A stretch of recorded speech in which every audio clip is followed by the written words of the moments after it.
La parole est à Monsieur Thomas Lam pour le groupe Horizon.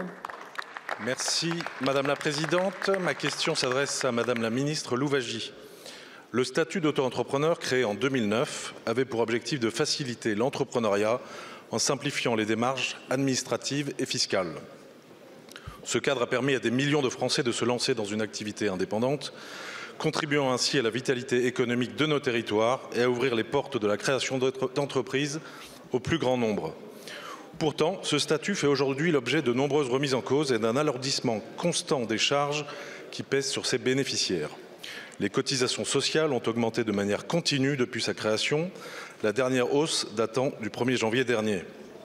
Le budget prévoit d'abaisser le seuil de facturation de la TVA de manière brutale, importante et de surcroît avec rétroactivité.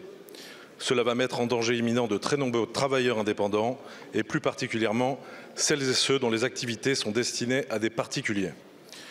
Cela aurait pour conséquence soit une hausse des tarifs et donc une perte potentielle de clients, soit une baisse de la rémunération et de la protection sociale, paupérisant le travailleur. Par ailleurs, cela ferait disparaître de nombreuses activités de revente de produits de seconde main ou reconditionnés qui sont sourcés sans TVA à déduire. Ceci n'est pas acceptable quand on cherche à promouvoir une consommation plus durable. Attention également de ne pas pousser certains à ne plus déclarer une partie de leur activité quand la plupart d'entre eux sont d'honnêtes travailleurs. Au groupe Horizon et Indépendants, il nous semble nécessaire de revenir à l'esprit initial du statut d'auto-entrepreneur qui se voulait être un outil simple et attractif. Nous avons bien noté que la mesure a été suspendue le temps d'une concertation et nous saluons cette initiative. Madame la Ministre, quelles mesures concrètes entendez-vous prendre pour alléger ces contraintes et redonner au régime auto-entrepreneur toute sa force et son efficacité? Merci beaucoup, Monsieur le député. La parole est à Madame Véronique Louwagie, ministre en charge du commerce, de l'artisanat. Merci Madame la Présidente. Mesdames et Messieurs les députés, Monsieur le député Thomas Lam, vous évoquez finalement deux sujets dans votre question. Le sujet des auto-entrepreneurs et le sujet de la franchise de TVA. Sur le sujet des auto-entrepreneurs, vous dire que l'article 10 du PLF n'intervient pas du tout sur le régime des micro-entrepreneurs qui conservent toutes ces dispositions fiscales particulières avec le calcul de l'établissement de la base d'impôt sur le revenu au moyen d'un abattement, un dispositif social également assez facile à calculer avec l'application d'un taux sur le chiffre d'affaires et des formalités allégées.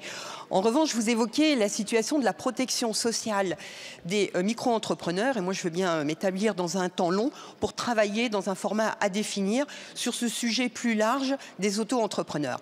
Ensuite, vous évoquez la question de la franchise de TVA qui, je le rappelle, s'applique à toutes les formes d'entreprises sous certains seuils. Je rappelle que ce dispositif a été introduit le 1er décembre dernier au Sénat par le précédent gouvernement.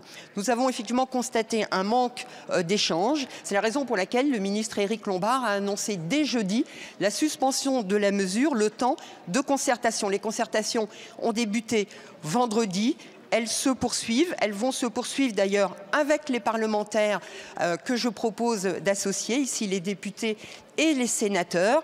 Chacun pourra faire état de ses suggestions, propositions et j'espère pouvoir mener cette concertation jusqu'à la fin du mois de février. Voilà, vous dire que le gouvernement est très attaché à l'entrepreneuriat et il s'agit de préserver le dispositif de la micro-entreprise qui effectivement répond à un certain nombre d'entreprises sur le territoire, à la vitalité également sur l'ensemble des territoires avec aujourd'hui 3 millions d'entreprises. Voilà, nous sommes dans la concertation, dans le dialogue, c'est dans ce sens que nous poursuivons notre méthode. Merci beaucoup, Madame la Ministre.